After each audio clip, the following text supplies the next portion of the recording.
go. Late Nights. Clemson Nation, we represent, all in. Shortest one of Clemson. LSU fan came.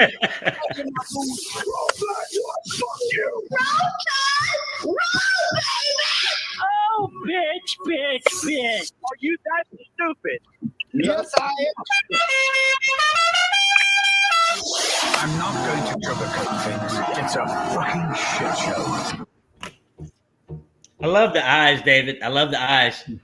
Yes. I try to do my best turkey fuck stick every time. Every time I hear that, it makes me laugh really hard because, like, I produce openers and stuff for different iHeart stations across the country, but that's probably one of my favorite ones because it's so vulgar and so raw. Put it like this: we have in that opener, we have inbreeding, we have molestation with fingers. We mock, stuck a finger in my booty. Yeah, we mock the mentally deficient. I mean, all of that in like 18 seconds there. I mean, we managed to piss off just about everybody. Just our opener.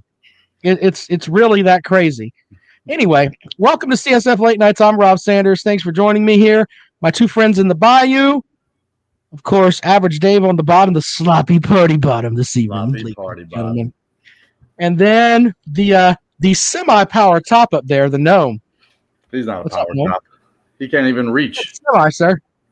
I'm on a bar stool, Dave. It's higher. It's so funny. Can you imagine the gnome sitting on a bar stool, just shaking his feet? They're not even touching the floor. They're not. They're not touching the floor.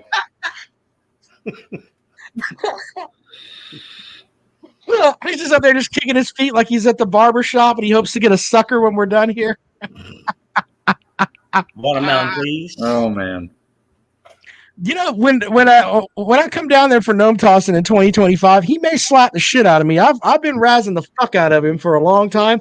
He may pop me. He may get a ladder and pop me in the damn top of my throat there.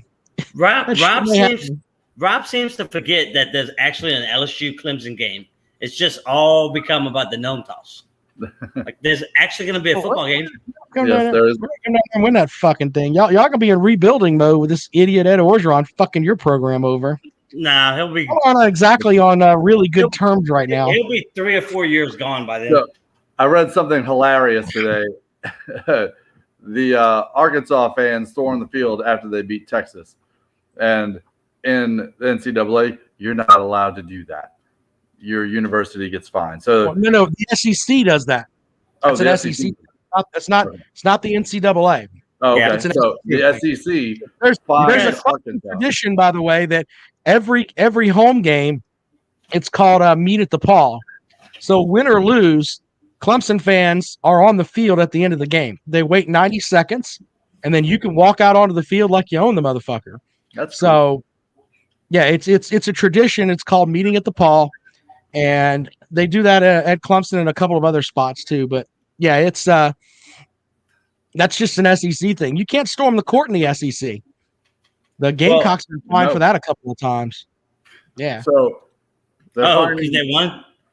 They're fining the Razorbacks $100,000 for their fans storming the field, and Texas is being fined $5.2 million, which is the salary of Steve Sarkisian. Why are they fining them that much? Oh, okay. You got it. Fuck you, pay me. Fuck you, pay me. Yes. Yeah, exactly. That's basically what it boils down to. I don't think that Sam Pittman at Arkansas gives a fuck. By the way, I doubt it. Storm the field, bitches. I mean, you're talking about a program that won 4 games. No, is it 4 games in the last 2 seasons? Something like that. 4 SEC games. Okay, 4 SEC games in the last 2 seasons, and then they're going to beat future SEC conference mate Texas after Texas ran that yapper because they beat the Ragin' Cajuns in week 1, which I told them, slow your roll. It's not as impressive as you think. So when South Carolina had like this when Lou Holtz went 0-11, like his first year or whatever it was, then they open up with New Mexico State, right?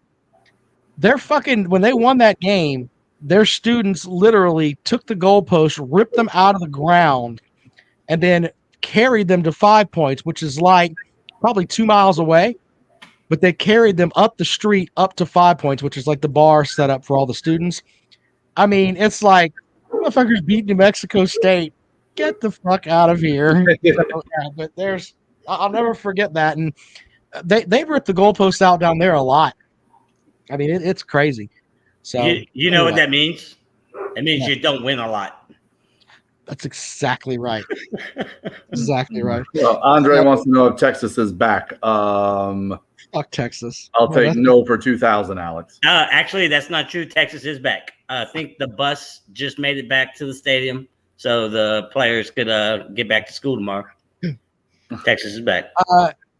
I think. Hold on, I got to open up the phones here. 803-470-2905. Let me close that and then open up the phone so we can take calls. Dave, are you done helping out the losers always whine about other that. people? So, as far as the National Guard in Louisiana is concerned, I am officially off of Hurricane Ida duty and I am back to COVID duty. So, Gotcha. All right. Fuck you, COVID. You can suck my dick. yeah. So, I don't know about you guys, but watching college football this weekend, it kind of went exactly the way I thought it would go, with the exception of Ohio State and Oregon. I thought Oklahoma would bounce back after looking kind of mediocre against Tulane. And when I say mediocre, they were up by 23 points at one point in the Tulane game. It's not like they looked terrible, right? I mean, they gave up a bunch of points towards the end. They stopped the fourth down. But so Oklahoma rebounded. Texas, I didn't think they would lose, but I thought that they would look a little more down to earthish playing an SEC team versus playing the Raging Cajuns. I didn't think in my wildest dreams that Arkansas was going to win. Oklahoma rebounded big time. I thought Arkansas was going to spank that ass. I picked Texas to spank that ass. I didn't think Arkansas was going to do well. The game that I got burned on was fucking Mississippi State. I thought North Carolina State was going to tune them bitches up, but the Pirate got it done, man. Well, you know what? I'll tell you this, David.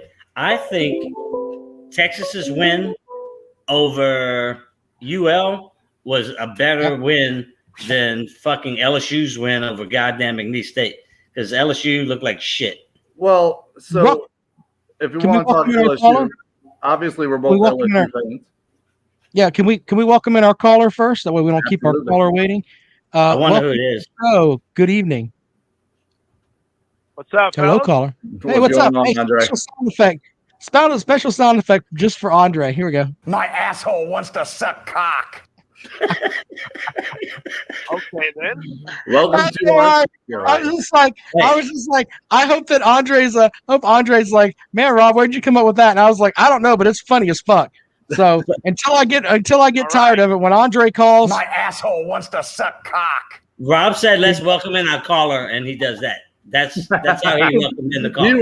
He was waiting for that moment. Please call in, Andre. Please call in. I got something for Fuckstick too. I got something for Fuckstick later on. Don't slow your roll if he decides to call up here with his inbred ass. So if we want to talk LSU real quick, obviously they go to the Rose Bowl and they get spanked by UCLA, which, I mean, you could kind of see it coming. They were 5-5 after the championship season. Nothing. They got some new players, and they got a couple of new coordinators. But I mean, they had Ida mess with their schedule. They had to travel. They're playing on the road. Chip Kelly, despite what people may want to say about UCLA, is a good college football coach. The guy brought a team to the national championship game and lost to Cam Newton and the Auburn Tigers.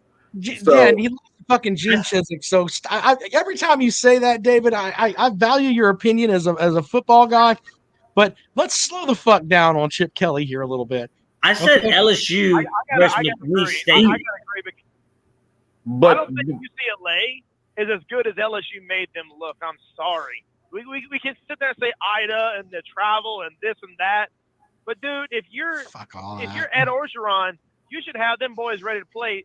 Do y'all remember him saying we'll play on the moon at any time, anywhere? Look, You don't remember that shit? Yeah, I remember that, but here's my thing with that though, and I think we kind of talked about this last week.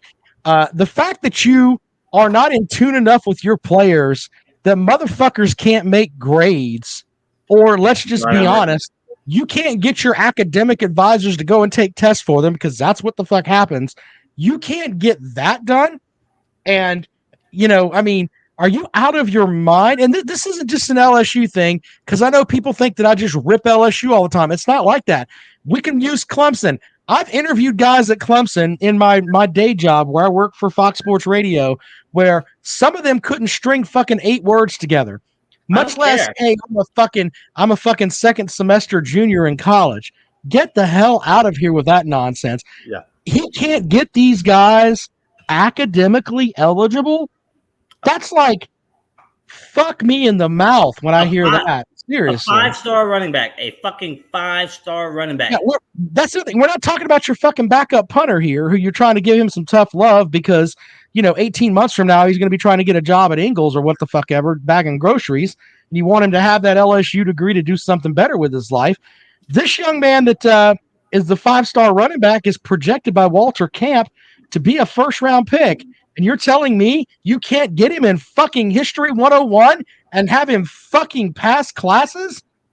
Holy shit, Coach O. What the fuck, man?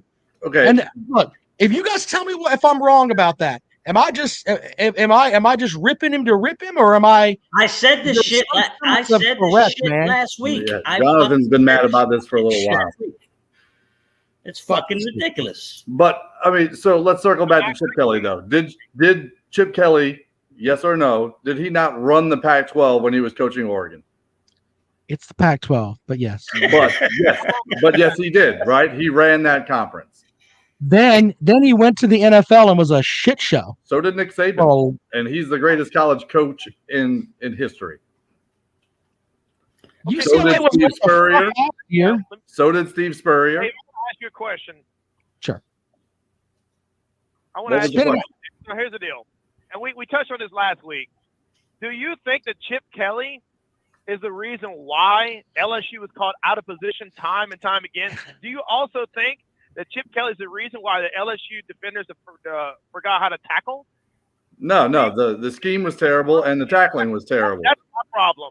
Well, here's the deal. Chip Kelly, yeah, he did a hell of a job. Wonderful. But to sit there and say, well, maybe just Chip Kelly's the reason. No, dude, it's Coach O. It's that it's that damn team. And then you're sitting there, you got the battle going on with the sexual misconduct stuff, and you got the freaking academic thing. Look, last week y'all laughed when I said I wouldn't be surprised if LSU lost to Mississippi State.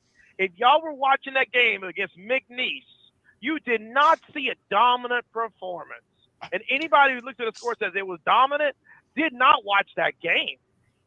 Dude, no, I'm unimpressed. So not only did we go on the road and lose to UCLA, the spread on that game was 39 points. We won by what, 27? You should obliterate that team. That's the point of all this. This is not about UCLA anymore. That's gone. We played like shit against McNeese State. And we sacked old boys. They sacked his son 8 times, and we still barely beat him. When we're talking about a Division II fucking school, yeah, and it's not looking good for the home team. Not looking good for the home team. No, it is what it is. They were missing blocks they should have never missed, dude. They had so many freaking rushes come clean. I was like, "Are you joking?" At least, let's hold on. Let's look at it from this perspective, though. Has the LSU fan base? Is there a portion of them that are like, you know what, fuck this guy? Yes. And I mean, I'm just being honest. I'm not in that footprint down there, so I don't want to try to make assumptions that may or may not be true. But from the stuff I see on Twitter and stuff like that, there seems to be fuck this guy. I mean, he won a national title, a year and a half ago, and now he's fuck this guy. So. I want to be clear. I am not we lost the game, fuck this guy type of guy. This is not about losses.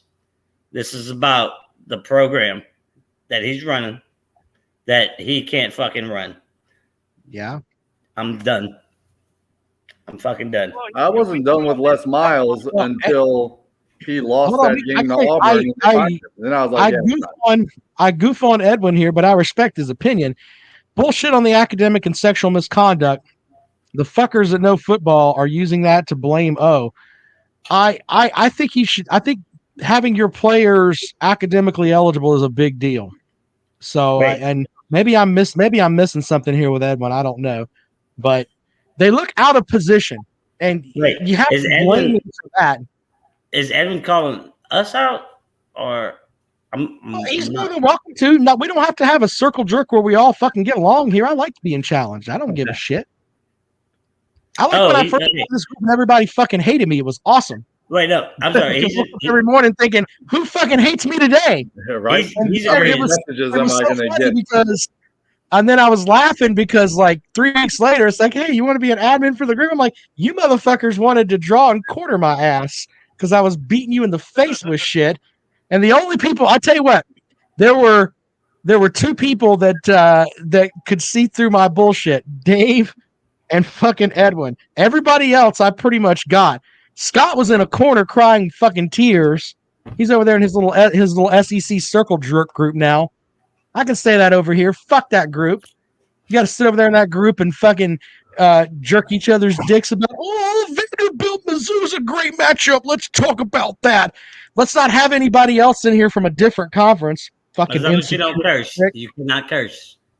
Yeah, and you can't curse over there either. You can't fucking talk like fucking men over there. Hello, son. Oh, no. Spawn of Rob. No. Spawn of Rob. He turned 15 today. Oh, right. Everybody hated me in the group. I mean, it was actually really funny. Scott was booting my friends. Scott was booting my friends I brought into the group just because they would agree with me. He was booting them too. It's like, whatever. Hell out of here with that. We got Andre back. Yeah, Andre McCullough is back. I was so happy to see him in a comment thread. Yeah. He gave me some nonsense about LSU, but I mean, Andre apparently missed that. You know, as long as my team wins something once in a while, I'm okay. You know, I grew up a Saints fan, so my expectations get into it with. I have a hard time. Like I used to be in a bunch of South Carolina versus Clemson groups, and those groups aren't any fucking fun anymore. It's like on the football front, here's what happens. We skull fuck your mom, then we fuck your cheerleaders, and then we beat your ass on the field. However, on the Facebook front, South Carolina is about to be war beaters this year. Get the fuck out of here. I see these underdogs. It's just fucking ridiculous. In fact, Clemson should be the underdog. What do you think of that line, Andre? They're 32-point underdogs this weekend to those leg humpers. What was that again? I couldn't hear you. What do you think of the line for the Georgia game? South Carolina's a 32-point underdog to those leg humpers. I can't wait till South Carolina scores at least 4. Georgia can score a couple more points against a Division I opponent. Ow. Seriously. So what did it do against freaking Clemson? 10 points? Although it's South Carolina. Where's it being played at? It's at Georgia, but they didn't score an offensive touchdown. They had a pick 6 and a field goal. Yeah. I don't know, man. that seems like a lot. Of course, it's South Carolina's fucking disaster. Charlie says South Carolina has a good defense, and they do. They're running that 4-2-5, and the idea behind that is, look, we're going to let you eat up in between the 20s and then make it difficult for you to get in the end zone. We want you to kick field goals. And that's the whole gist behind it. You know what? I mean, go ahead. Right now, since it's going to be a while, y'all play like probably the last week of the season? Yeah. South Carolina, Clemson? Mm-hmm. It's going to be a while because there's a lot of South Carolina fans that I really, really hate with a passion. So this week, I'm such a big Georgia fan to see how much they smoke South Carolina by. That way, I don't have to hear them keep running their fucking mouths about how much they're better than Clemson. I'm sorry. A Georgia fan on CSF today said that the reason why JT Daniels didn't look like a Heisman contender when they played Clemson was because Clemson has a top 5 defense, but DJ obviously is not a Heisman contender. But Kirk Smart's an idiot. idiot. Wasn't he playing against the top 5 defense? Wouldn't the argument swing both ways? They both look terrible. I think that's because both strengths on those teams are the defense, and right. That Georgia defensive line is one of the best defensive lines that I've seen. And in the past 15 years. Damn. Where I've actually been covering beats for college football, they're one of the best defensive lines in that I've ever seen. Compared to 18 Clemson. I think that the defensive, if you have the Clemson defense that played against Alabama that held them to 16 points, if you had Dexter Lawrence in the middle, I would say that would be, we could be drawing straws there. But with Niles Pinckney, who played in that game against Alabama as the backup, it's different. But Dexter Lawrence was out because of he took some Osterine. But Charlie with another good point here. Number 4 defense, but the problem is our offense will go 3 and out, and the defense will get tired. Yeah, you're going to have that too. But that Georgia defensive line, there was through 2 games. Here's an interesting stat, and I learned this at the Shane Beamer press conference the other day. They've forced 18 punts. They're on pace to force about 100 punts on the season. So they are getting a ton of just really good defensive stops there. And when you force that many punts, it just tells you how good that Georgia defense is. I mean, they are really good. I'm not buying the offense. I think anywhere that Kirby Smart's at, he's going to have issues with the offense, but that defense is I think they're the only defense that can line up with Alabama and can reasonably have a good chance to stop them.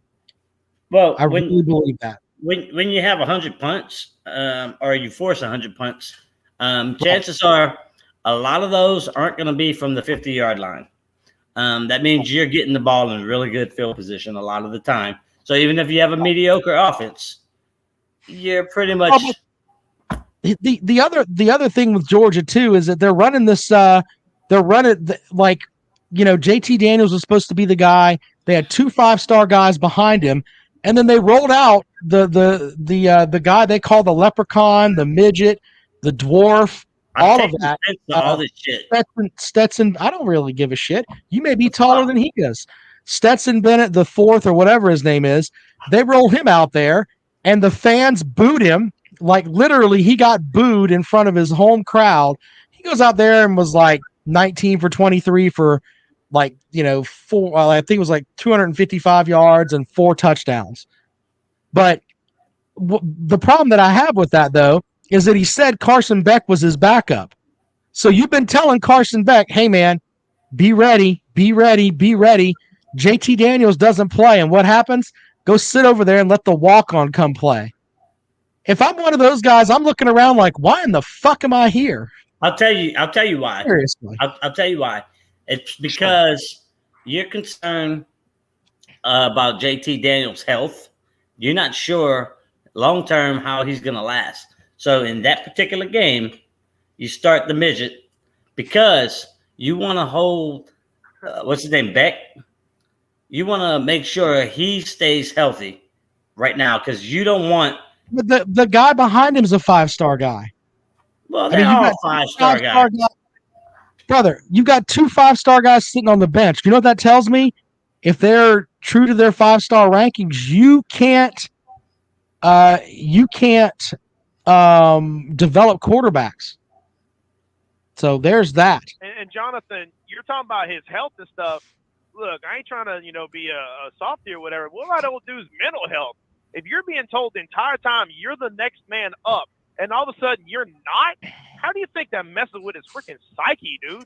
Look, I'll tell. Look, the same shit happened with the Saints last year when Breeze went down for It's a completely different thing, sir. And I'll tell you why. Because the backup for the Saints was making what, $2 million a year.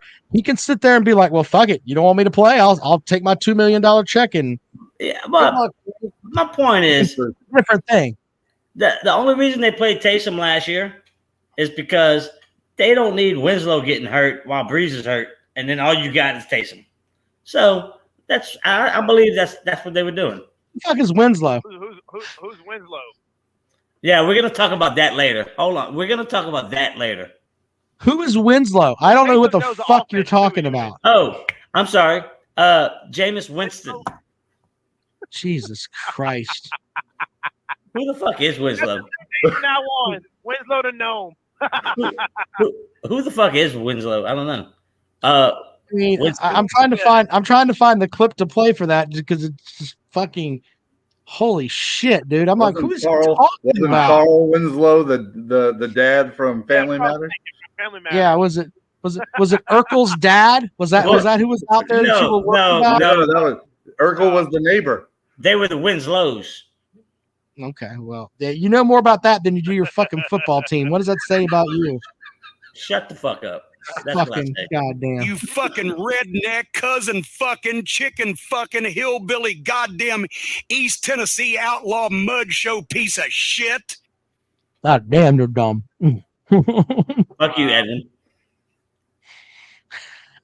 But no, Jonathan, you got to remember, Taysom Hill has been with the team longer than Winston, man. So if I'm a franchise in the NFL, hey, I get the guy that knows the offense. We don't talk a lot of NFL football on here, but and I might look. By the way, the Saints beat the fuck out of my Packers, so not even trying to go with all that. But is somebody going to whisper into Hill's ear and tell him, "Hey, you're not really a fucking quarterback. Stop trying to think you're a quarterback, you dumb fuck." Is somebody going to do that for him, or do I need to do it? Probably you. Who? Tyson Hill's not a fucking NFL quarterback. He's not. He's a gadget player. Don't give me that shit. He's a gadget player. No, I agree. Yeah, no, I agree with that. Yeah. I was surprised with Winston starting for the Saints that Taysom only had like 2 snaps, something like that. It wasn't much. He wasn't really in the game plan. He didn't need many. Fucking the Packers were fucking themselves. Dude. Oh yeah. They literally were videoing themselves fucking themselves and then watching it. Dude, at the same time. I don't remember what the numbers were. I think Winston threw for 150 or something 148 yards and 5 touchdowns. The fewest yards with the most touchdowns since the 1940s. That's how little. That's how little we needed a passing game against the fucking Green Bay against Rob's Green Bay Packers. Yeah, my team got our dicks kicked in, and by the way, I'll show up regardless. We got our dicks kicked in. If fucking Aaron Rodgers looked like a crackhead on the sideline, he looked like he turned about 18 tricks and then went out there to try to play football. I mean, he looked terrible. He looked like the dad from Shameless. NFL he did like that's a very good reference there. It was NFL or college, whatever. If my team reminds me of what's that? Oh. Go ahead. You remember that damn movie called The Replacements? Yeah. Yes. That kicker who was sitting on the sideline, sitting there smoking and shit. That's what me. Aaron Rodgers reminded me of. Well, anyway, we'll get back to that, but let's finish up our stuff for this week. And Andre, before we get you out of here, the big SEC game is Florida welcoming in fucking Bama. Do the Gators have a chance? Fucking Bama. No. As much as I hate Alabama, dude, no. I mean, you got 2 What's quarterbacks. the spread? 15. Madden said if you got 2 15. And in Florida, no. No, I don't think you have a chance. I tell you what, though, guys. I'd go with 15 for Bama. You think Arkansas is going to give Alabama a run? No. I was arguing with somebody in the group earlier this week, and I'm like, you're sitting there talking about Arkansas, and I'm like, is it just Texas is that bad, or is it really Arkansas is that good? You know, I'm like, It's not that Texas is that bad. It's that Texas is who they've been for the last decade. Yep. yeah, but they weren't that bad though. we That need was to- embarrassing. Well, We they've got need some to bad stop. losses in there. We need to stop with this whole thing of like Texas being looked upon as being a national power.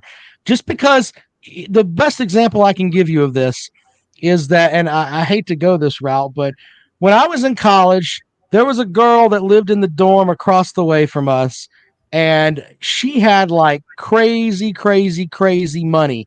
Like she drove a Porsche, had all of that, okay? But she was uglier than fucking sin, okay? I mean, like, hit every tree going down the fucking ugly tree. I mean, just picture brand. Alpo. That's So this like, girl. so like But she had Chelsea. crazy money. So like Chelsea I don't Clinton. know. Basically, she had all this crazy money, but the reality is, you can have all of that, which is what Texas has, but they're fucking a shithole. I mean, they're like Baylor's been a better program lately. TCU has had better coaching. I mean, we can go up and down. If we go through the SEC, you know, obviously you've got the big set over there in the West, but Florida's been better than they are. I mean, it's just across the way. I mean, Texas is a mediocre football program. We see We got to that's stop talking about them like they're the greatest thing ever. that's Just because Matthew McConaughey's over there on the sideline, not with his fucking deodorant on, smelling like a fucking running his mouth, doesn't mean that you're worth a shit. that's the fucking problem. And I don't want to fucking build them up, but you know we need more coaches like fucking UL. I'm drawing a blank tonight. Napier? Yeah, Napier, because you got all these coaches, like you said, TCU and Baylor. You know, every time a Texas with all that money comes a calling, these coaches leave their schools that they're trying to build to go run over to Texas. I mean, fuck Texas. Why would you want to go to Texas? I don't know. I'll tell you why. Money. I had a guy in the group earlier this week said that Texas is the biggest brand in college football, and I said, "Look, dude, as They much are. as to admit it, No, they're he- not. he- No, they're not. No. From a no, sir. From a financial standpoint, Texas is the biggest brand in college football. Trying to build. Look, you can have perception all that you want, but as far as look, that's what I just from the ugly bitch that was across the way. No, sir. From a financial standpoint, turn off your speaker over there, Dave. Well, Dave's playing with his new computer over there. I am. Fucking us all up. Anyway, but no, look, the brand though is one of the most. It's as far as financially, it's awesome. I mean, so there's a few reasons why you go to Texas, right? It is the university in the state, right? Best facilities, all that stuff, most money. You're if we're talking NIL, you're probably going to make more money at Texas than you are at Baylor or any of those other programs. So there are reasons to go there. Coaching isn't one of them. Hasn't been one of them. when it damn sure ain't. Well, I think Steve Sarkisian's a good coach as long as he doesn't have to battle the bottle. But I also think that Texas may make him fall off the wagon. There's a lot of pressure in Texas. So how does Sark do handling that pressure? Can he coach? I don't know. The sample size of him being a head coach of a major university is relatively small. He flamed out at USC. Then he rehabbed his reputation over at Bama. And now he's at Texas, and we'll see how it goes. All right, Edwin, you have anything else for the show, buddy? Yeah, go ahead, man. His name's Andre. You see, you get Andre Edwin. You get names wrong too. Well, fuck. Hold on. I gotta fuck myself here. Hold on. God damn it. And when I fuck up too, I will be happy to beat myself in the face. Where is it? Here we go. Fuck him. I don't ever want to see the motherfucker again. All right. God damn it. I fucked up. All right. Go ahead. No, one more thing I was going to say is I hope to God that Steve Sarkisian bombs at Texas because finally, we can have Chucky Fuckstick stop saying that Bill Bama have coaches. Bill Bama. God, that he does terrible. And roll tide off a motherfucking cliff. Y'all fellas have a good one. Later. Thanks for calling the show, sir. We appreciate it. And Thank you, fuck you, bye, boom. All right, thanks, man. Appreciate it. That's a new one. I like that. 803-470-2905. 803-470-2905. If you'd like to join the show this evening, you're always welcome to join here. Look, by the way, when it comes to stuff with Fuckstick, he just wants attention. Welcome into the show. Good evening. Hey, since your fucking toolbox is empty, here's your tool. What's up, guys? Hello, Tool. Why don't you turn down your fucking monitor back there and join the real world, you old bastard? Sorry, was I screaming at the phone? Because if not, I'm just going to start yelling, fuck, fuck, fuck, fuck, fuck, and just hear myself saying fuck, fuck, fuck, fuck, fuck over and over and over again.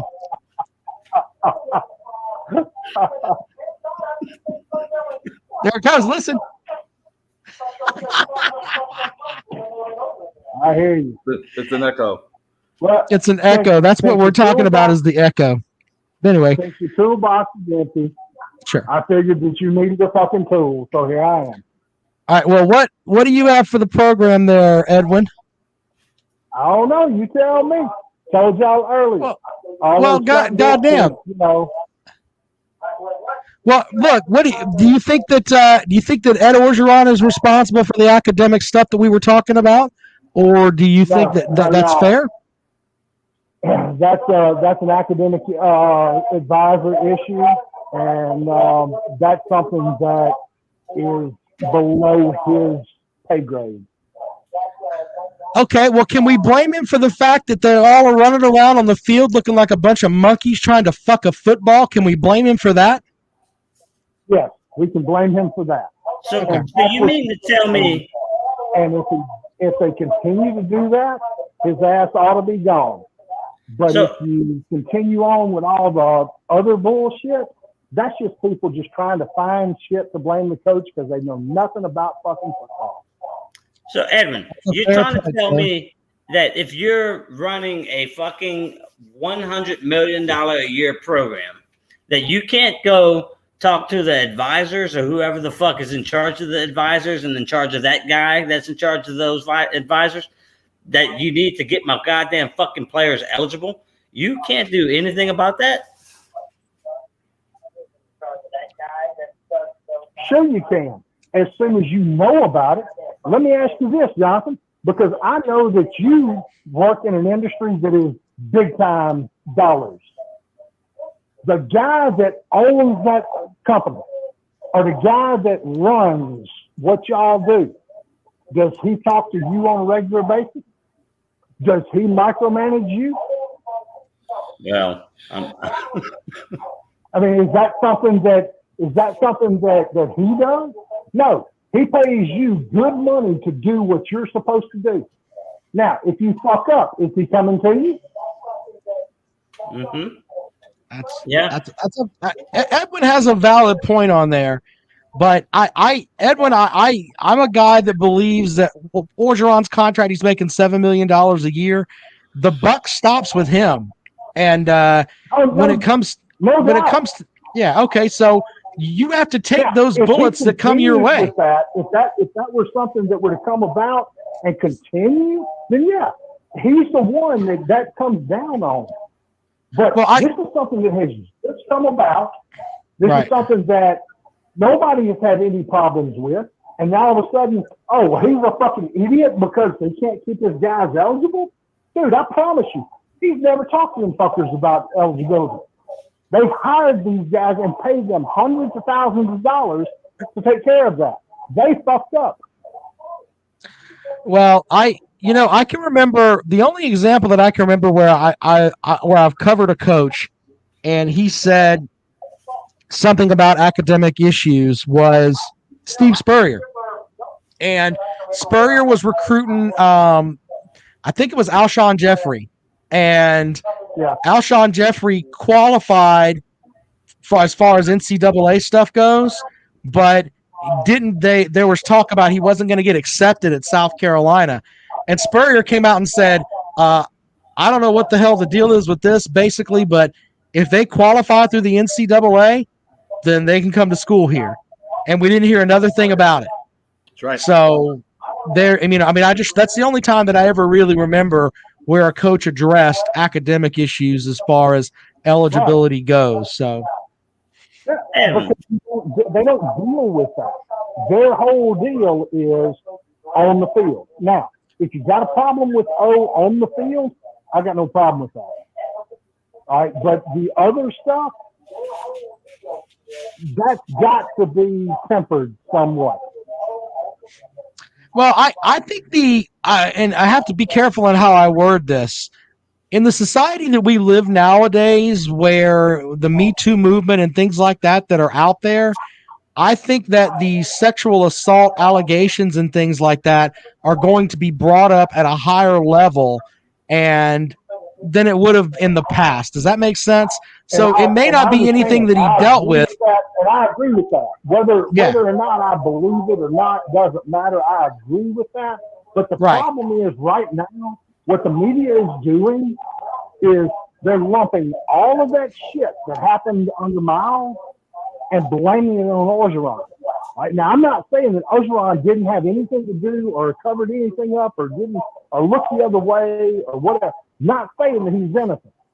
But what I'm saying is right now, all of that's going from 2003 all the way back, or 2004 or whatever it is, all the way to Orgeron now. And that's what a lot of them are, pushing at this particular moment. And that's not right. Okay, well, let's if we give you that, okay, the stuff with where he said he didn't interview his defensive assistants, isn't that some fuckery? It is. Yeah, it is. Now, in his defense, he did interview them through Zoom or whatever. That's one thing. Now, would I do it that way? No. All right. Regardless, we'd have a face-to-face and go from there. But even if you did that, even if you went through all of that, would you get on a radio show and tell the fan base, the defense that sucked so much dick last year, I didn't interview the guys that ran it? I mean, that's just a monumental level of stupidity in my mind. Look, the biggest problem that I have with Orgeron is he needs to keep his damn mouth shut. That's a fair statement. I mean, that's the whole thing. If he keeps his mouth shut, except for, saying, no Tigers, everything will be fine. So, Edwin, my problem's not about keeping people academically eligible. It's about keeping people academically eligible. It's about sex scandals. It's about what's happening on the field. And I can name a bunch of other things. It's about taking pictures of hot chicks in the bed and just whatever. I'm going to stop you right there. That doesn't matter. Taking pictures of hot chicks in the bed. What's wrong with that?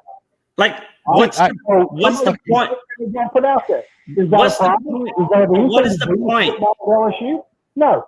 Does it have anything to do with, jogging down the beach, with his shirt off and there being a good-looking blonde next to him? What does that have to do with LSU football? And by the way, the pictures with him and the woman, he didn't release those. It's not like he posted them on his Instagram. He took the pictures with the woman and she put them the fuck out there. I mean, I don't really blame him for that. I blame him for the two-time stupidity with the stuff with the defensive guys and then talking about it and letting people know, hey, I'm a dumb fuck. And then the whole thing with the debacle where you go out there, and I know that David says that Chip Kelly's a good coach, but on paper, LSU's a better team. And they went out there and they looked fucking stupid. They really did. And he's responsible for that. I agree with you right there. And what I said earlier, and I don't know if y'all saw my comment earlier, was Chip Kelly outschemed LSU, period. All right? Now, I'm not saying that Chip Kelly's a great coach, but Chip Kelly is a good football coach. And what he did, if you look at what UCLA did, that's not a typical Chip Kelly offense. It's not. He figured out, hey, we can do this, and they're not going to adjust to it to where, we can be successful. And that's what they did. And they won the football game because of it, period. Well, are you at a point where you think he needs to go because of the stuff that's on the field, Edwin? No. I think that, and I'm a little more invested than some because I know Ed Orgeron. Okay, I've been around him and understand his knowledge of the game. Right? I think he's a good football coach. Now, is he gonna fix the program itself? Right? Because obviously, all good football coaches can't be a head football coach. Right? So I'm willing to, because I know him as a football coach and as a person, that I think that he can right this ship. Now, we don't get any better on the field, or he keeps running his damn mouth like an idiot, then sorry, we got to move on and go somewhere else. Well, good point, man. Well, Edwin, you're always welcome to call the show, buddy. Thank you so much, man. Certainly. Y'all do a great job. Love talking to y'all, and keep doing what you're doing. All right, man. See you later. Thanks, big buddy. Edwin joining the show this evening. We must have pissed Edwin off for him to call. Normally, he just sits over there and fucking comments like a crazy fool. It's because you called Andre Edwin, and he needed to make sure that you knew there was a difference between the two.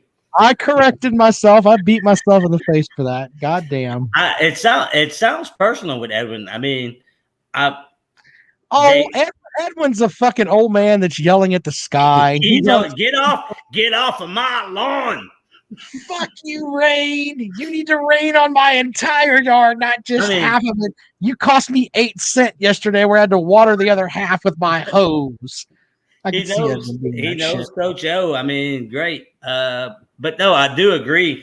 That Coach O's rhetoric is getting old. His talking. Yeah, I agree with that. People are going to say that when it backfires, but when he says something and everything backs it up on the field, they're going to be like, "That's my coach." What? Fuck you! Everyone's like, you just went into Tuscaloosa and won. Yeah, you fucking, they love that shit. So right. But when he starts talking about the now blue shirt and then UCLA beat you, well then fuck this guy.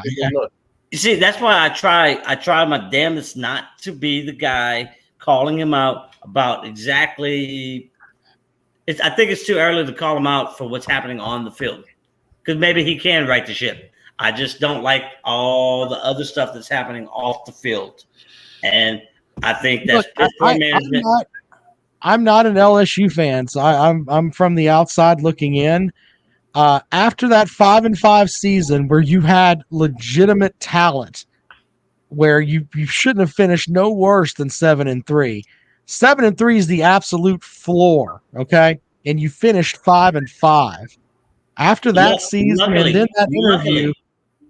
Yeah, but then that interview where it's like, I didn't even interview my defensive coach. Fucking turn in your shirt, motherfucker. That's just too much of an incompetency thing for me there. And the other reason that I can say this too is that LSU is a top 10 job. There are people that want to fucking coach there. Yeah. It's not like you're a shithole place to be. Okay? You're going to have money. You're going to have whatever. You'll have all of that. So you can get a good coach. It's not one of these things, well, who we're going to get to come in here. The question is, why would you not fucking want to be here? Right. Pretty much what it boils down to. When got hired, who's the Seahawks coach? It was the USC coach, Pete Carroll. Pete Carroll called Ed O because Ed O coached under Carroll at USC and congratulated him on the job and said, "I always wanted to coach at LSU." That's a pretty high endorsement from a guy that can coach. It's not. That's what I'm saying. If you're PJ Fleck at Minnesota, who's considered one of the best young coaches, or if you're Fickle at Cincinnati, and the athletic director for LSU flies into your airport and says, "I'm going to give you $7 million a year to come down and coach this SEC program," unless you've got the athletic director at Cincinnati or whatever has pictures of you making out with a goat, you're going to take your ass down there. And that's just the way that it is. There aren't very many coaches that can, like Saban's not going to go back. Okay. But there's maybe a handful of coaches that are like, but in reality, that's one of the top jobs. And when he made those two stupid moves, in my opinion, you're done, brother. I mean, I lost all the respect I had for him for the way that he seemed hard-nosed and all that when they beat the shit out of my Clemson team. Now it's like, you're a fucking clown show, dude. You are a clown show. You've got tons of talent down there. At least Kirby Smart's a fucking idiot, but he can win 9-10 games. You're down there won 5 games, and you didn't interview your defensive staff? Get the hell out of here, dude. He's gone if I was out down there, but that's just me. So it also depends on what else is open. Like, obviously, when we wanted to hire a coach, A&M was open at one point, and we wanted Jimbo, but Jimbo went to A&M from Florida State. We wanted Herman, and Herman went to Texas. I'm glad that fucking flew over. Oh, I mean, hey, I'm not complaining. We got a championship out of the deal, and Texas was miserable. So it depends on what's open. LSU is an attractive destination, but I hit on that same point last week, which, Edwin Reeves is talking about Jamie Chadwell, but, it's got to be the right time. So say the end of this season comes and O keeps his job. Chadwell gets hired on by, I don't know, let's say Texas, right? Chadwell's not going to just the following year leave Texas to come to LSU. So who is available at the time when that time comes? We had a good little formula that kind of worked for us a little bit. So you have the states with the major programs, but then they have another major program in the state. Like when we hired Nick Saban came from Michigan State, not Michigan. When we hired Les Miles came from Oklahoma State, not Oklahoma. So but Rob said PJ Fleck. That's a name that I love. The guy that coached Minnesota or is coaching Minnesota, but not Minnesota State. He was at Central Michigan and fucking had them winning 8, 9, 10 games a year. So there's that he's too. Young. That's what I really like about him. That's what I liked about Tom Herman when we're looking at him. Oh, and I'll tell you what, have you ever seen any of his speeches that he gives? Yeah. Like he's up there and he's not a big, huge guy, but he walks in and he literally, all those guys, he owns that room. Yeah. Like he just talks, and all these guys, I mean, and these are grown ass men. They're leaning on every word that he says. And that's a talent that some coaches have and some don't. And if you can get your guys, like those guys we talk about Orgeron was like, fuck Alabama. No. And if PJ Fleck gets into you and tells you, look, fuck these guys, you're going to believe him. You're going to believe that you can match up with Alabama and you can fuck them over and you can rip Nick Saban's heart out because that guy told me I could. I mean, he sells it. And that's something that, a lot of coaches, it's almost like a dying art.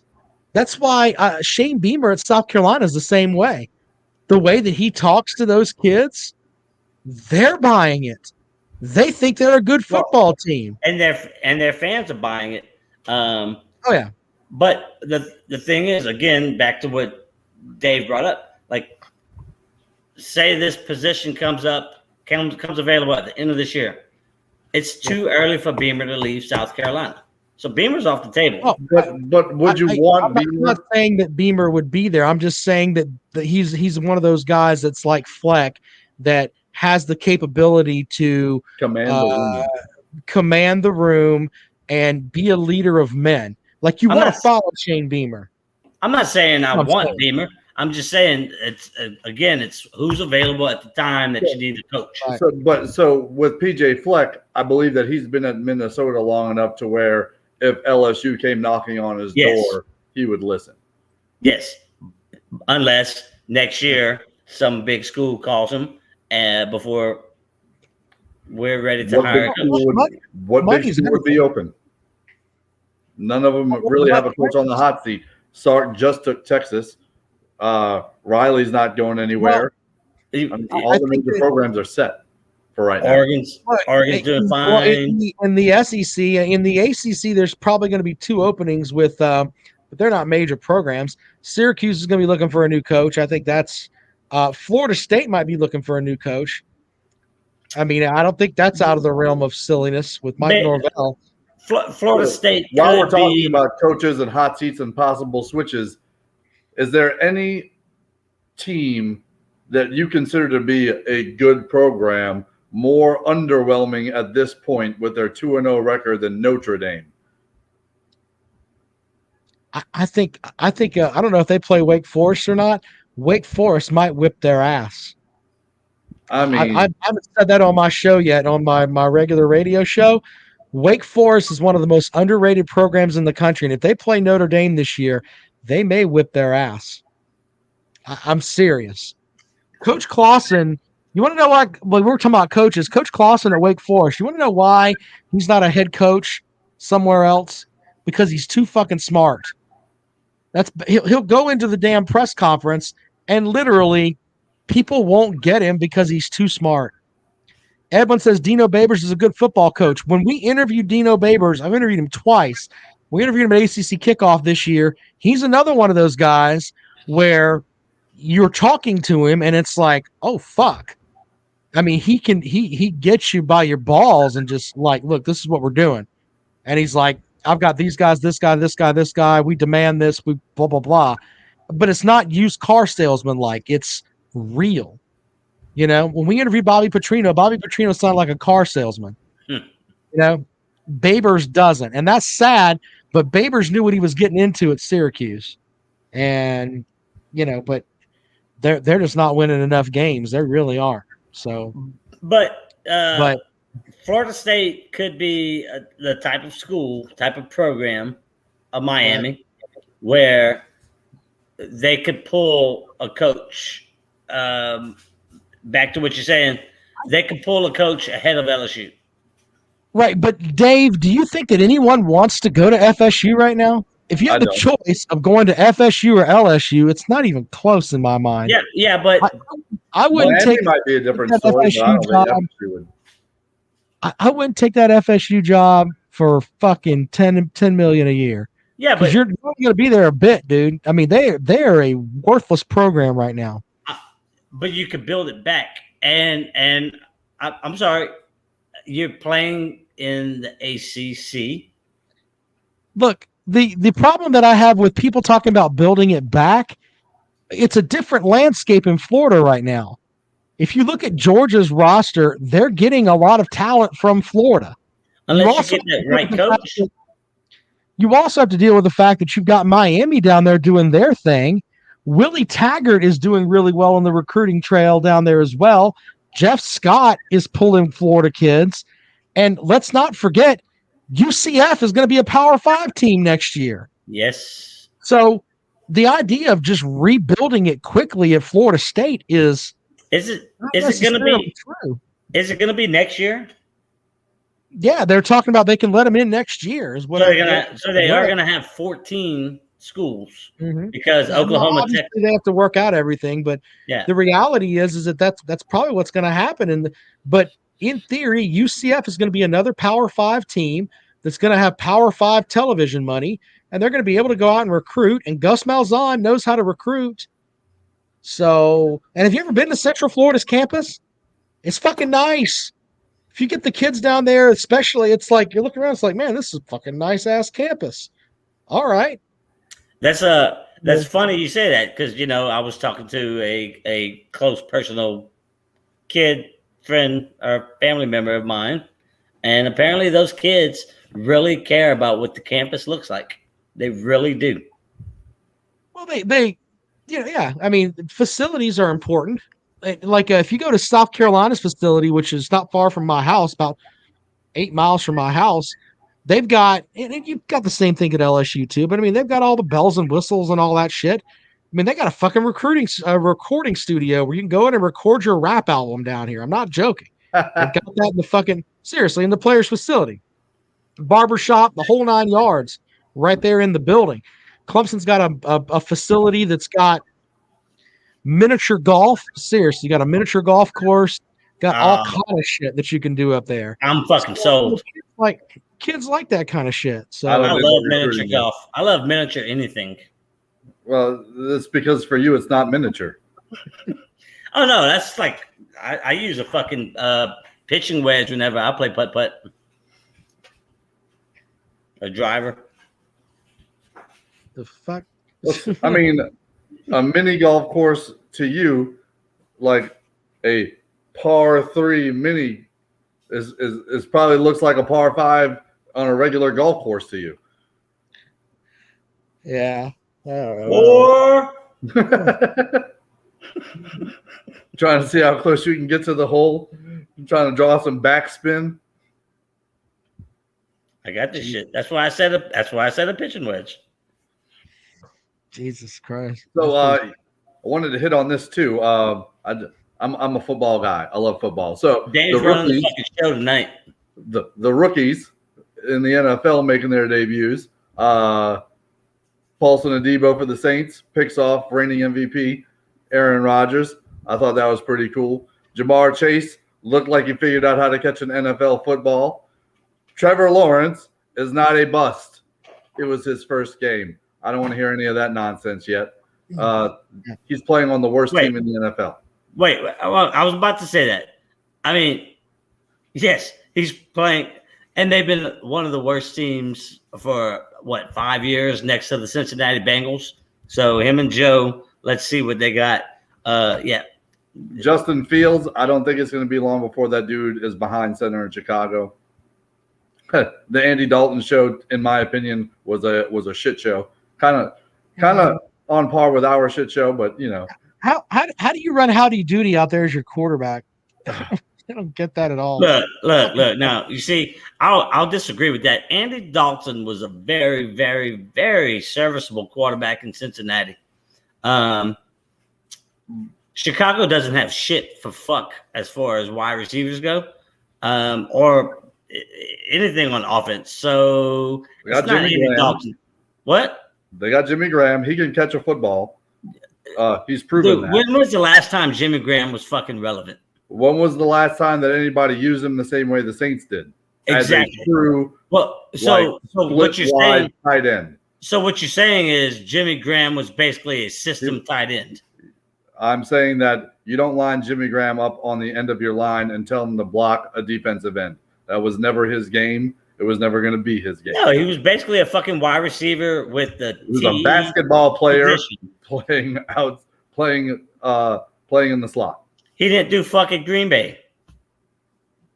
Still didn't use him the same way the Saints did. They lined him up at the end of the line and told him to pinch down on this player or that player. Like they expected him to block people. But don't tell me Jimmy Graham is the best fucking receiver that the Chicago Bears have. I'm saying if you throw him the ball, he can catch it. Okay, so basically Jimmy Graham is the best receiver. Andy Dalton. They have a receiver that returned from last year that's really good. What was his name? Hold on, I'll tell you. They have another good wide receiver on that team, and their running back is David Montgomery. He's a very good running back. Welcome into the show. Good evening. Good evening, sirs. What's up? Mishy. Is this Mishy from Kentucky? Allen Robinson, wide receiver, Chicago. We are relocating to Kentucky. We're not from Kentucky. Let's get that straight. Wait. You're moving to Kentucky? I missed that. You're gonna live in Kentucky now? Man, that's where are you gonna live in Kentucky? I used to live in Kentucky. Me Elizabethtown. Oh, where? Elizabeth. I was in community college. E-Town. I know. Yeah, Elizabethtown, and it's pretty nice. There's a lot of job opportunities here for me, so that's a pretty good deal. It's better than going back to Alabama. Elizabethtown isn't far from Shepherdsville, which is where Amazon's main warehouse. I'd rather live in Kentucky over Alabama. Alabama's a fucking shithole. So I miss the weather in Kentucky. Well, I like Alabama, but I'm more looking. I need to continue to make money like I did in Louisiana. So that's why we're gonna stay here. And like Dave said, there's a lot of warehouse opportunities and jobs up here, like UPS is like Amazon right is up there, Zappos is there. There's some call centers for like Bass Pro Shops. Kentucky's got some stuff going on. Yeah. Plus, E-Town isn't too far from Bardstown, which is where the Bourbon Trail is. I do like me some bourbon. I'm going to be doing that, not here soon, but at one point we're going to definitely check that out. And Chris' mom, because she likes her whiskey and bourbon like I do. Oh man, all this nice talk about Kentucky and Wesley Gaines isn't in our little group anymore. So I had some Kentucky guy on my podcast earlier that I do that he swears up and down. Like I think I had 3 Kentucky callers call into the show talking about how great Kentucky is. I didn't think I could find 3 Kentucky fans in the fucking same zip code. By the way, fuck Kentucky. Their football field is named after a goddamn supermarket. Look, you come to Kroger Field, we're gonna beat your ass. Fuck off with Kroger Field. Anytime I hear Kroger, I think you have fucking 99-cent Cheetos. No one thinks you're relevant, Kentucky. Get the fuck out of here. Kroger always had a good cheese. They don't. Yeah. Kroger liquor stores do not sell R&R, so they suck anyways. So, by the way, I'm going to make this proclamation on the show. If Kentucky beats LSU this year and you don't fire Ed Orgeron, you guys don't care about football. That will be a huge slap in the face. But I will say Kentucky did just beat Missouri. I mean, Missouri at the East, that's an East team, so that's good on their schedule. But yeah, I'm hearing that LSU loses to Kentucky. I don't know if I can even claim having some friends down there at that point. I'm hearing Mishy's about to become a Kentucky fan. Schedule, by the way. We will be still roll tide. I do have something about Alabama I want to talk about. Oh, Alabama! Hold on, we got to play the Alabama music. Where's the Alabama music? Oh, got it. It's okay. Play it. Where's the Alabama? I've got to get my I've got too many fucking sound clips. You gotta put some labels on the problem. I've got labels on them, but it's like, look, have you guys ever let me show you guys this? I know. Hold on, let me show everybody this so they can see what I'm looking at here. Hold on, look at this, so everybody can see what I've got here. Look, check this out. So I've got all of these sound clips, all right, and I've got to sort through them and figure out like, oh shit, which they're all here together, and I'm like, fuck. Which and one do I play? No, see, they're all labeled. Like there's the one I want right there. Yep. There you go. So that's what I'm doing. I'm trying to figure out all this fucking shit. So there you go with all that. Anyway, okay, but no. So go ahead. Let me put my concern out there. So everybody is on like this whole Bryce Young being like this awesome new quarterback, and I think he is going to be a good quarterback. But like I was trying to say, Thomas, I'm afraid that he is afraid to get hit. He is afraid to run the ball. Miami, he had plenty of opportunity to run the ball to get the first down. Instead, he held the ball, and thank God they're the ACC, so they didn't realize it. But last week against Mercer, they watched those videos. They watched and seen that he was scared to run, that he would hold the ball, and that's why they got 14 points on us. But coming to play some SEC teams, that's going to bite us. And I don't know if any other Alabama fans agree with me, but I've seen it. It's going to bite us in the ass coming. I can tell you that Chucky Fuckstick disagrees. Andre wanted to know what my fired one was. There you go. There's the fire one. I got another you're fired. My question is, what the hell is... That's part of the problem. My question is, what the hell is Deeble Dobble? Oh, Deeble Dobble. That's a Robin Cale bit. Cale gets drunk, right? And he starts singing this song about, and I'll play it for you. Hold on. This is actually really funny because he gets hammered and he says he starts singing this song, and this is Deeble dobble, deeble dobble, deeble dobble doo. Deeble dobble, deeble dobble, deeble dobble doo. We are so much better than you. That shit's funny as fuck. He gets hammered, and then it goes from that to the tater shits are so much better than us. Fuck, we suck. I mean, it's hilarious. So yeah, so that's what Deeble Dobble is. It's a fucking bit, but yeah.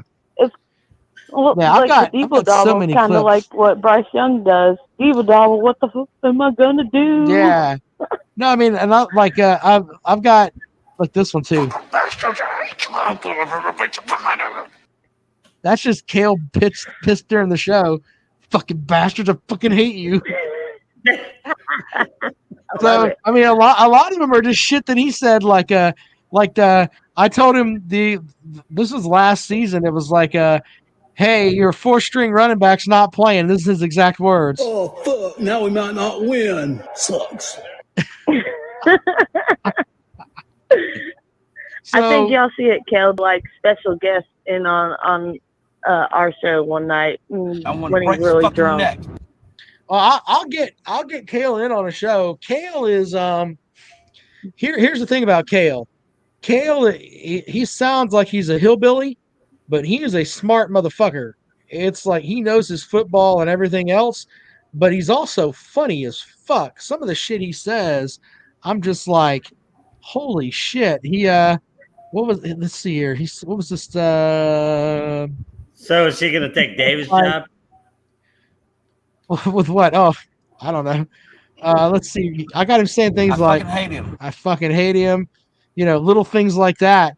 Listen. Oh, this one's good. We lost to the Citadel for the second time in 25 fucking years. So, dang. I might be able to convince him to do a show. Kale's hilarious. Rejected. We lost to the Citadel. Well, when you've lost, they've lost 2 out of the last 3 to the Citadel. So, you know, and that's real. So, but yeah, he's our show over there. Our podcast is really taken off. Like, you know, we'll have like 10 people or whatever that watch this show at night. I don't know how many people view the other part of it, but tonight I think we had 130 people watching live. And the comments are just rolling, awesome. And it's like there are so many fucking people. Now, I mean, it's crazy. Now that Mishy's in Kentucky, she could probably pick up some of those hillbillies, get them on here, and we might be able to just have a whole bunch of Kentucky people watching us. Is Wesley Gaines still in our group? No. Well, he doesn't participate. We had a guy call the show this evening that was like this one guy calls up and he literally all he says is just mean shit about me. You fucking fat cellulite motherfucker, and he'll say some shit like that. Is that the Georgia fan?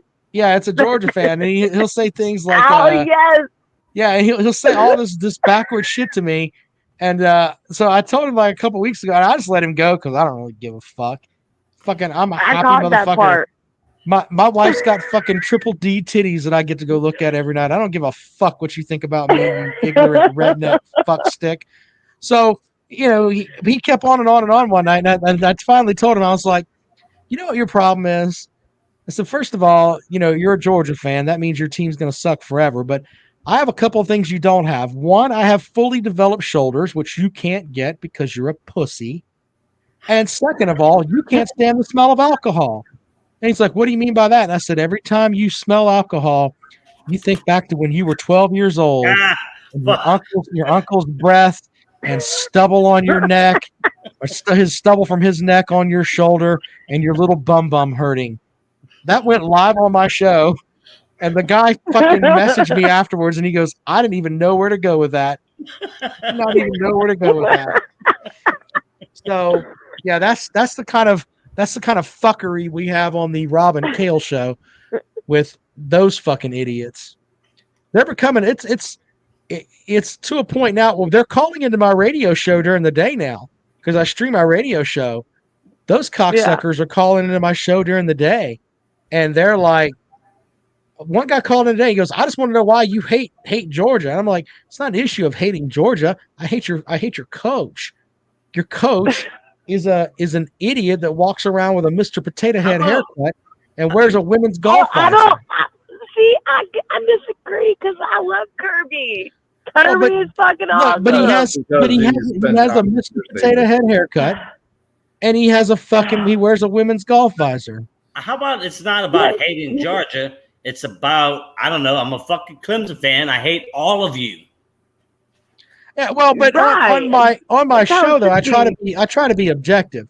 But in reality, like, you know, Georgia can go fuck themselves, but it's more about him and the way that he deals with people. I just don't fucking like his ass, and I don't give a shit. I said on that show he's not a top 25 coach, and those Georgia fans were fucking livid. Said I wouldn't let him walk my dog, and they were raising hell. They were yelling and shit at me. And here's the best part: you're gonna yell at me, and you're gonna think that that's gonna fucking make me change my mind.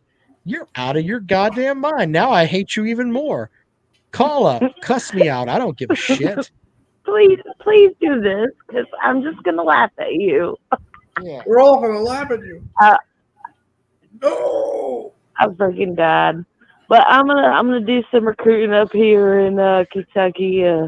Chris's mom's boyfriend, he's a Louisville fan. He tried to come at me with him. As Davis people, better Louisville than Kentucky. Real quick. Don't bring any Louisville fans into the group. Fuck them. See, this is why I'm not an admin. Real quick. This is why I don't want to be an admin and I don't want to be on the recruiting team and all that. I'll do what I can to help out the group, but I found this today. Louisville fans. Fuck all of them. Like the other day, it was like all these people wanting to come in, and I was like, man, I should approve these 8 people. And then I was like, you know what? Fuck no, I'll fucking just leave them there. Let somebody else let them in. I'm not gonna fuck it, because then it'll be like, Rod let this motherfucker in here and he's a fuck stick. I don't need all that shit. What is that?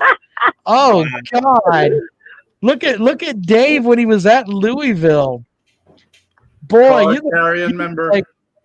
you look like Chris Hansen was cock blocking you in that picture. You haven't aged a day. That was 7 years ago. Andre says there is no recruiting team. Well, whatever. We had a group of people that were recruiting, and I brought some of my savage fuckers in with me. We got Rich Long back. Whoa. Watch the word savage. So whatever the fuck I want. Rich Long is a savage motherfucker. You brought Savage in? Rich Long is a savage bitch. I was talking about the guy named Savage. No, I didn't. I don't know Savage. Steve Savage. I have no clue who he is. I have no clue who that guy is. People thought I was Steve Savage for a while. I'm not doing all that. I have no clue who that guy is. Oh, I remember that dude. He was a Clemson fan. But he would say things that like he like the shit he would say, like the shit he would post would be just fucking ignorant. You know, the shit that I post is like he'd come up with statistical data that was intentionally skewed to make a point that you could easily refute. Yeah. Well, like I think the thing that I said that pissed off the most LSU fans was Joe Burrow came to LSU because he couldn't get off the bench at Ohio State, which is technically true. And the reality it is true. It is true, but it's not. He was hurt. That's why he couldn't get off the bench.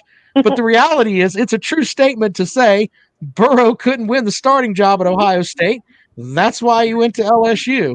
Man, they were livid as fuck with me about that. I'm like, somebody got hurt, and he was set to come off the bench, and I think he was hurt. So then it went on to the next guy who became the starter that kept the job the rest of that season. Yeah, JT got hurt. No, JT Barrett was the one that took the job, right? Yeah, then Cardell Jones got hurt too. Yeah, wasn't he like the third string? Yeah, and it's like, and once again, Joe was second string. JT was behind Joe. Right. Here's the thing with all that. That's what I'm saying. JT was the third string. Joe was second string. in the end, none of that shit mattered because he came down here and broke all these fucking records. Why in the blue fuck does that trigger you? So you said, fuck you. They couldn't you bring up.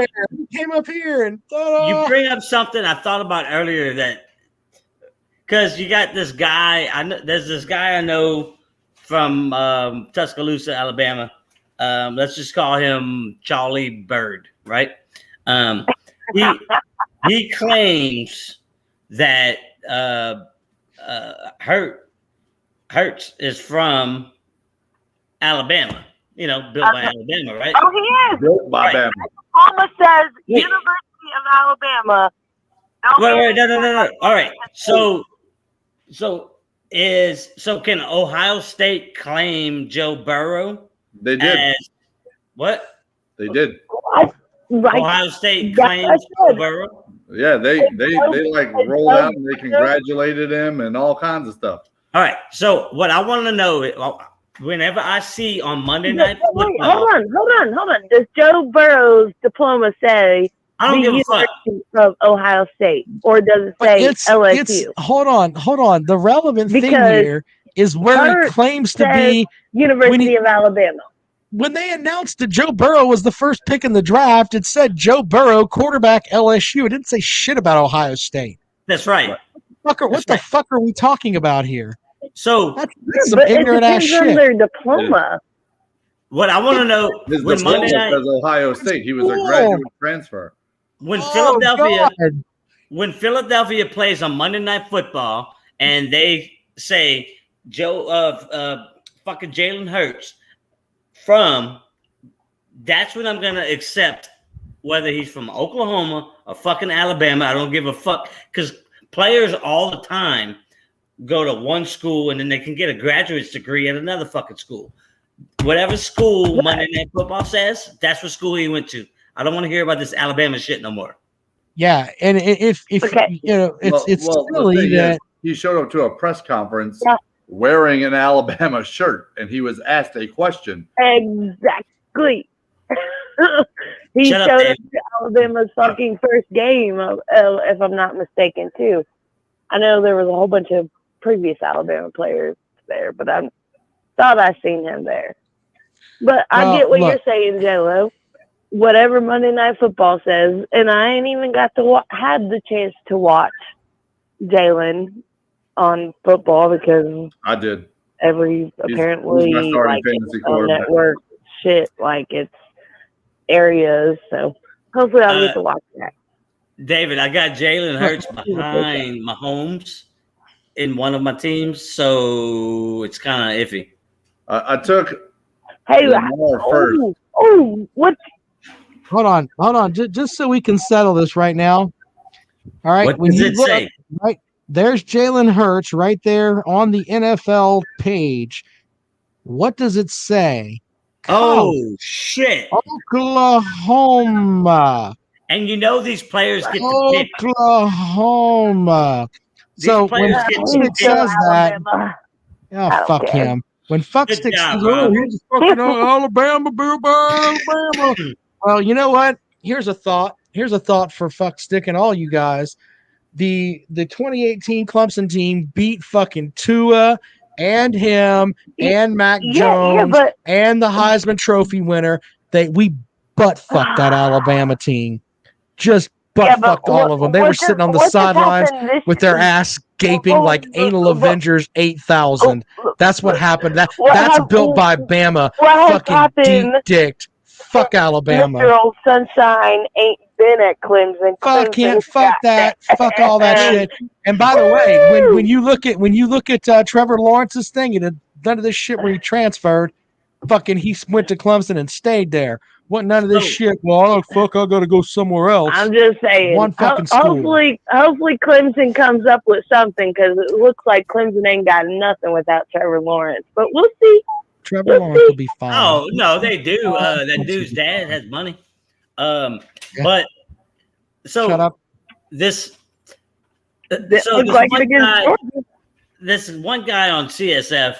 I hate defending Alabama, but this one fucking idiot on CSF is sitting there arguing with fucking Charlie Fuckstick talking about Mac Jones is going to be sitting the bench just like all the rest of the Alabama quarterbacks.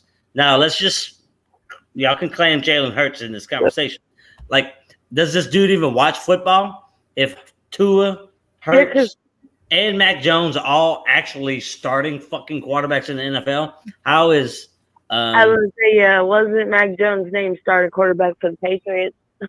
Yeah, that's what I'm saying.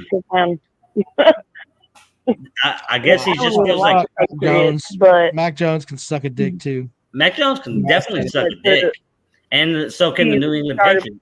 All right, so out of Jones, Tua, and Hurts, who do you think sucks more dick there, Mishi? I think it's Jones by a mile.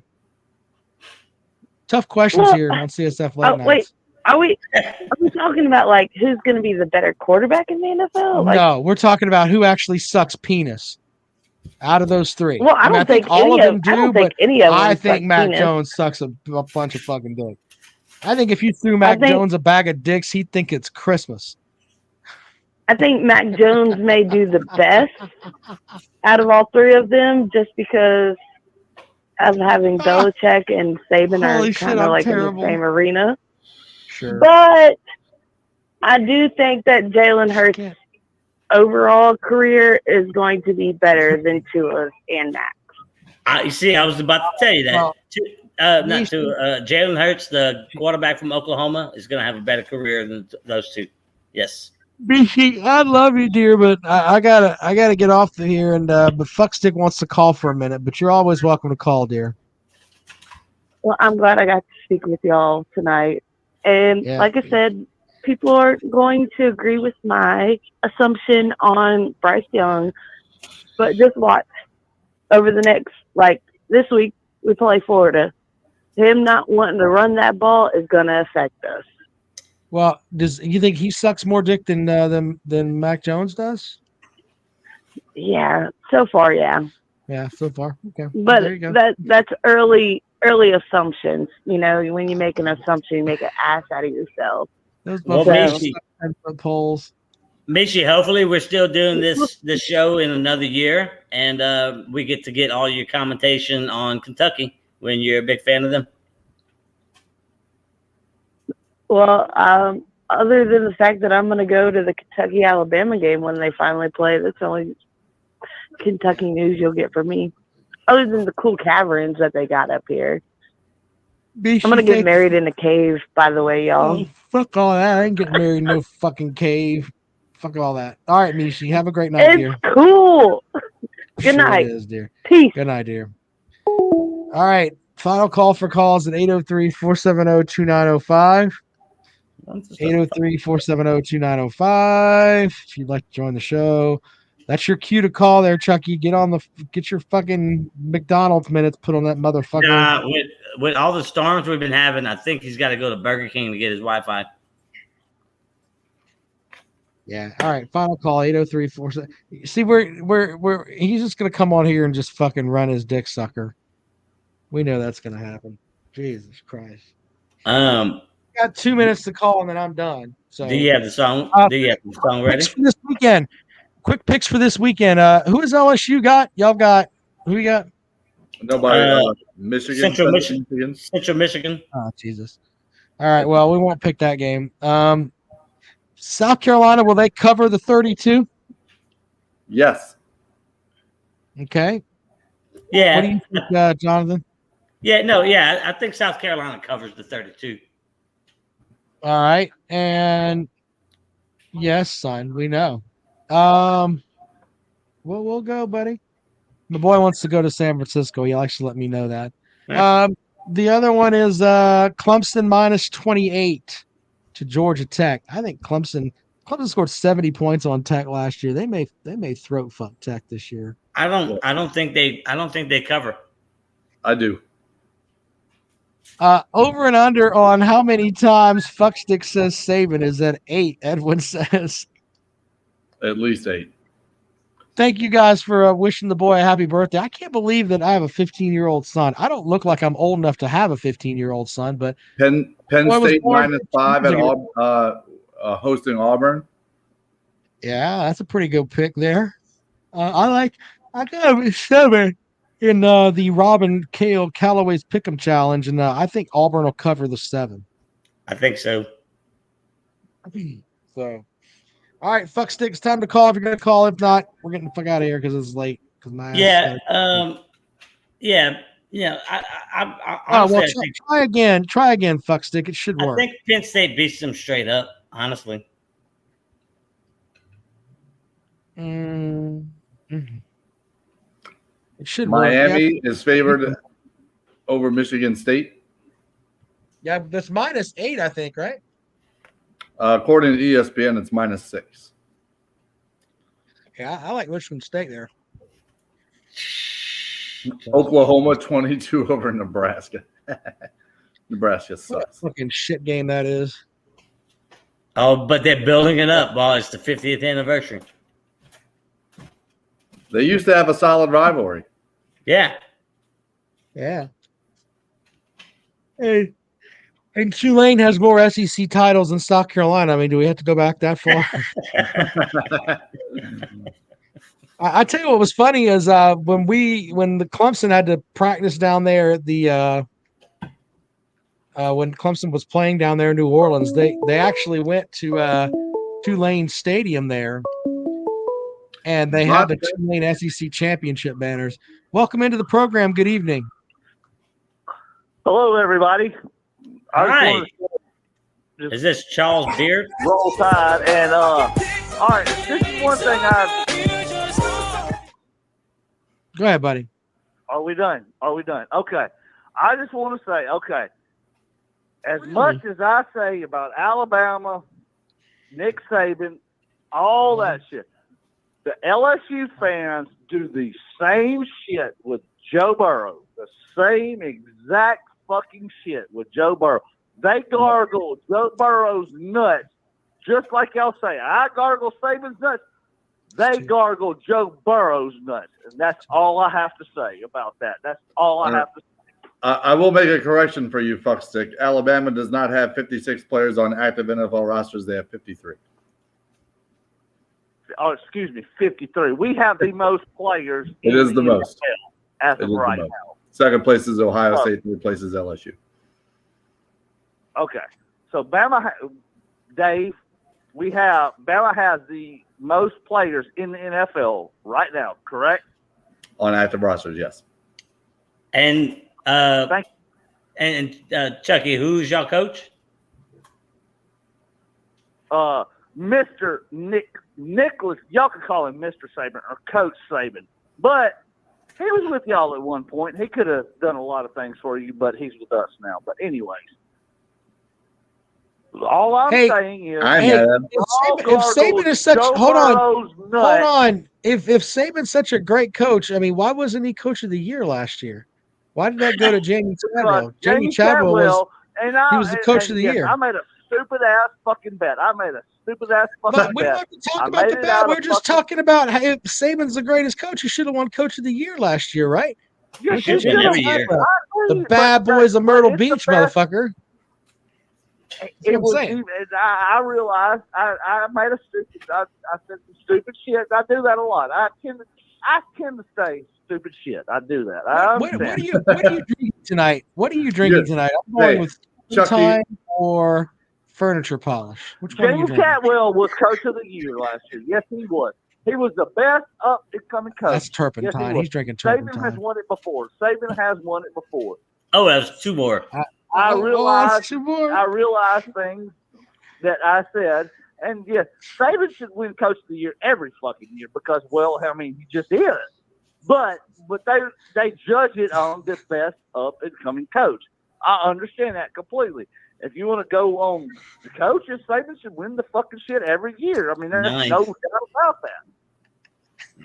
But it's not what they judge it on. What do they judge it on? I'm saying, but my point of the conversation is, y'all tell me I suck Saban's nuts and all that shit. LSU fans that I conversate with every oh man, wait a minute. You went over. You went over. My goodness. Congratulations. You played yourself.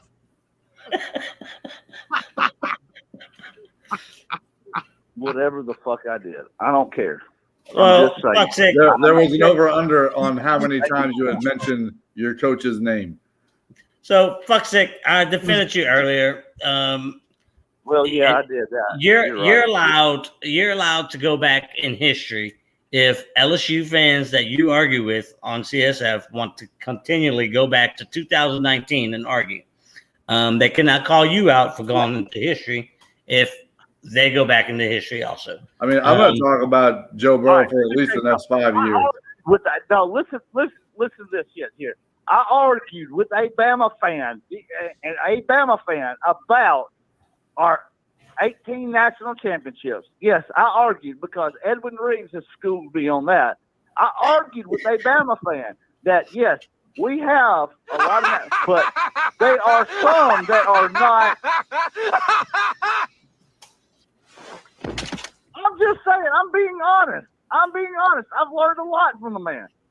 He fucks my ass up every time. I got complete and honest respect for Edwin. He's fucking schooled me on everything. I'm going to isolate the clip where you were talking about things he done to your ass. I'm going to isolate that clip. Oh, Jesus God. Oh, God damn. You should fucking shut up now. Listen to me. Listen to me. My point of the phone call. Yes or no? Do the LSU fans gargle Joe Burrow's nuts? Yes or no? Well, look, I'll answer your question real quick. All right. We are not fucking Bama fans. We don't get to win the national title 4 out of 5 or 6 years like y'all are getting to do right now under this little regime y'all got. But the 2019 season was very fucking special. Not a lot of schools ever get to have not a lot of schools get to have that special kind of a season. So yes, we did enjoy it, and we're going to continue to enjoy it. Just like David said, you're going to hear about it for the next 5 fucking years. Okay? There's your answer. Jonathan, that is the most honest answer I have received from any LSU fan, and I respect that answer. He just repeated the same thing I said. That is the most honest answer I have received from any LSU fan I have talked to in CSL. That is the most honest answer I've seen. And just thank you, Jonathan. I appreciate it. Well, you can't see an answer from me because I'm in fucking Facebook jail. So I've never been in Facebook jail. Oh, they'd probably kick you out of the military for that. And when do the Saints return to the Superdome? Do y'all know? No clue. On the road this week. Week 5. Week 5? Okay. Well, that's all I have for the show tonight. Thank y'all, and Rob, thank you, and Dave, thank you, and y'all have a great night. Peace out. Fucker, he can't take a cue. I play his music when he's fucking pissing me off, and I want to hang up the fucking phone on him, and it took him 53 seconds to get off the fucking air. Holy shit. When you hear the fucking Hulk music, that means I'm done with your ass. Get off the fucking show. Holy shit, fuckstick. You got to give that guy more than just fucking cues, man. He just doesn't get it. All right, well, do you guys have anything else that you guys want to go over tonight? Just one comment. Go Saints, fuck the Packers. Fucking game's over there, dick sucker. Yeah, I'm on to the next one. Yeah, man. On the By show. the way, I can say that because I'm on the marquee here. For the people that think that Aaron Rodgers is done, come back and talk to me in week 8. Okay? And for the people that think that Trevor Lawrence is a failure, don't fucking call this show. Don't want to hear that shit. Rob, I thought about this today, right? It was week 1. If in the NFL, I had a guy that was going back and forth with me on Twitter, and his exact words to me were, if Trevor Lawrence, we'll do the USC coach thing too. If Trevor Lawrence would have played in the SEC, he'd be more ready for the NFL, and he wouldn't have thrown 3 interceptions in his first game. I was like, hey, Peyton Manning threw 3 interceptions in his first game, and who's the kid from Georgia that played at Detroit? He threw 3 interceptions in his first game. Yeah, Matt Stafford threw 3 interceptions in his first game. Where did those guys play? Where'd they play? So under your logic, the guys that are in the NFL right now, like, I don't know, a Pat Mahomes that played at Texas Tech, fuck him. He didn't fucking learn shit at Texas Tech. He should have played in the SEC. You fuckers should drink bleach. You think that you can't be developed and be a good football player and play from outside the SEC? Why don't we just piss in face? Cal, Drew Brees, Purdue, Tom Brady, Michigan, Jerry Rice that fucking played at some fucking junior college, and fucking Steve Smith that played at Utah. I mean, we can fucking talk about all these guys. If the Saints played in the same division as the Packers.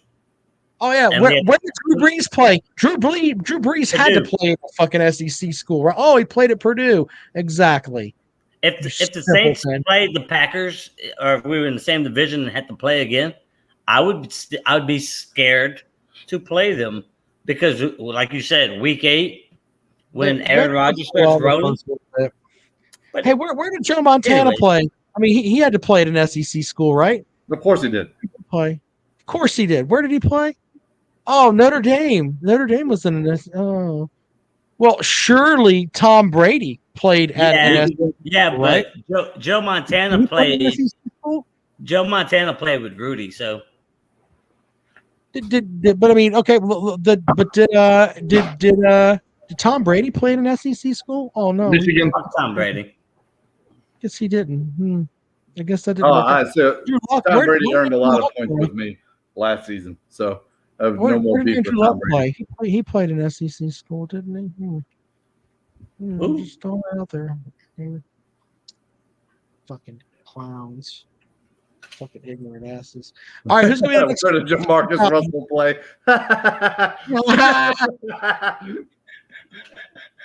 Andre, you savage. Anyway. No, but who's going to be next coach at Southern Cal? So the only name I've heard of is Eric Bieniemy is being considered. Well, that's the only reason I know about this coach. Okay, and I honestly, and I don't know this for certain, but I think the thing that's kept Eric Bieniemy from being a college coach, he's black, and I could be. It's not about him being black. I don't think he has a degree. Oh, I don't know. Like legit, is that a prerequisite? I think that most universities want their head coach to have a degree. Oh, I know here in South Carolina, if you're a high school coach, you have to have a bachelor's degree to be a high school coach.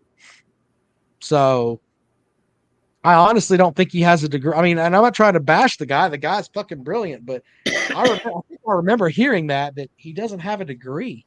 Yeah, but to be a high school coach, to be a high school coach, you are actually, in most cases, a PE coach or something of that nature.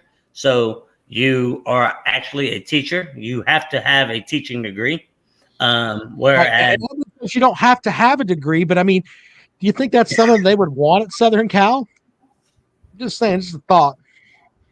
They sure don't want somebody that talks like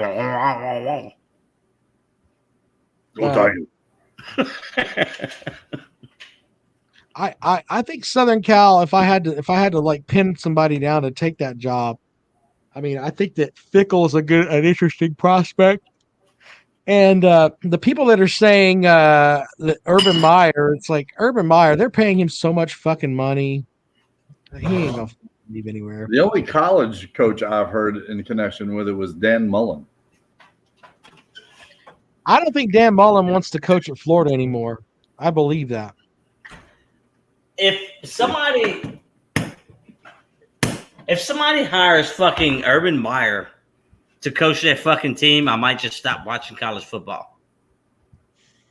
Seriously? Respectfully, Urban Meyer's record looks good. Now, he did have murderers at Florida. I mean, but as far as wins and losses, he was solid. Well, multiple national titles at 2 different schools. My point is, he's a fucking quitter. Why would you build your program back up with Urban Meyer? Hey, he's a good stopgap. If you can get Urban Meyer in there for 4 years to build your program, then you can find. Then go get Lou Holtz. Why not? Wait a minute, he's only 57. Yeah, it's not a stopgap. You can get 10 years out of the guy. No, I'm saying, well, to Jonathan's point, he coached at Florida and then left, and then took a year or 2 off, and then ended up at Ohio State. Coached there for a few years and then stopped, and took a year or 2 off, and now he's in Jacksonville. So. And it's always some kind of health concern is the reason that he cites for not coaching. So hypothetically, it's not going to happen. If he ends up at USC, you get 4 or 5 years out of the guy. You build your program, then you hand it to somebody that's going to take it over for the next 10 years. That's what LSU did with Les Miles, and it worked for the first 8-9 years, and then started to go off the tracks. I think Mac Brown's going to retire after this year. Think so? I think so. I can see that. I think it depends on how well the team does. He's old. He's an old. I mean, he's like Edwin old. He's old as fuck. So, I mean, no, I'm serious. He is old as fuck. I don't think he wants to be there anymore. Just saying. I think if he can rebound from that first loss to Vitek and they have a good season, I think it'd be hard for it. I think it just depends on how the season ends up for Mac. Yeah, we'll have to see. Because I see him on the sidelines, and at the end of his Texas run, he didn't look like he was all there. He seems like he's all there on the UNC sideline. Like he seems to me like he's got a little bit of a fire in his belly. Chucky over there running his mouth. I think it's a good time to end the show on that. But all right, we'll be back at it this week. And by the way, if you're cruising along here, here's my recruiting pitch. Bring your stupid fuck friends into our group. We need lots of more dumb fucks to make fun of. Okay? So bring all of your dumb fuck friends into CSF. In fact, every dumb fuck friend that you bring in here, we will mention their name on the show if you bring more than 5 dumb fucks. So 5 dumb fucks get you fucking all of you mentioned. There you go. And I will help Rob shine out. your shoes. I'll help Rob out. Don't forget to put your picks in for the fucking For the picking challenge. Somebody forgot. I think Dave forgot last week. I did forget. Since we have we're doing 11 picks, you can rebound and match your way up. He was saving lives last week. Okay. Yeah. Well, you should have said something. I would have submitted for you. It was low on my priority list. He's like, I'm just fucking actually saving people. You guys can pick football games. I'm out here trying to make America better. You guys are being cunts in there, taking advantage of the freedom that I'm helping to provide. That's what he was saying out there. Fucking out there in the fucking middle of nowhere, sleeping on a cot. We're all laying up in bed. Oh no! This AC feels good. I bought an air mattress that you just put D-cell batteries in. Fuck the cot. The cot's not very fucking comfortable, is it? Fuck a cot. Oh, they were for 8 months in a row. I was over it. A cot will absorb my body like it's nothing. Dave, it looks like a cot, and Rob looks like a cot. Might be a little uncomfortable. Yeah, because I got fucking arms, motherfucker. Shoulders, you can't get these things. Can't get those things. There's a guy that chimes in on my show every day, and he says something like, he calls me Rob Shoulders, which I think is hilarious. Like, all right, dude, goddamn. So, Mishi says she's beating all of us. Yeah, all right. Where are you? Where I don't even, like. I've had like 2 straight weeks of 5s. It'd be better than 5 this week. That's what I gotta have. Yeah, I agree. For me, yeah. To be honest, I don't even know how to get back to make the picks. I think I had. It's on the website, robandkaleshow.com. It's right there. Okay. I think I had 3 in week 1 and 5 in week 2. Got a nice new laptop, you fucko. That's what it is. He's ready to sleep in a bed. Okay. It was the fucking laptop. Now that he has a bed and a fucking laptop, we might as well just give him his money right now.